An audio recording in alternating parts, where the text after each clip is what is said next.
غير نادي برشلونة نظرته للاعب الوسط الهولندي فرينكي دي يونغ بعدما أظهر اللاعب جودته مع المدرب الألماني هانس فليك ليصبح عنصرا حاسما في تشكيلته في الموسم الجاري.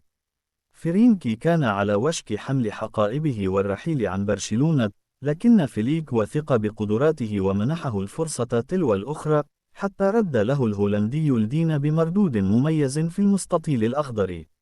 شبكة ريليف الإسبانية أفادت بأن برشلونة غير فكرته ولن يتجه لبيع عقد فرينكي دي يونغ في فترة الانتقالات الصيفية المقبلة، ولن يقبل بفكرة خروجه إلا في حالة الحصول على عرض مالي ضخم لا يمكن رفضه بعدما تغير وضعه تماما في الفريق. وأوضحت الشبكة أن إدارة خوان لابورتا والإدارة الرياضية بقيادة البرتغالي ديكو تقترب من تجديد عقد زميل فرينكي الفرنسي جول كوندي للحفاظ عليه في الفريق لسنوات قادمة. وأصبح برشلونة على مقربة من ربط كوندي بعقد جديد، حيث يظن النادي أنه لا يوجد أي ظهير أفضل منه في السوق في الوقت الراهن.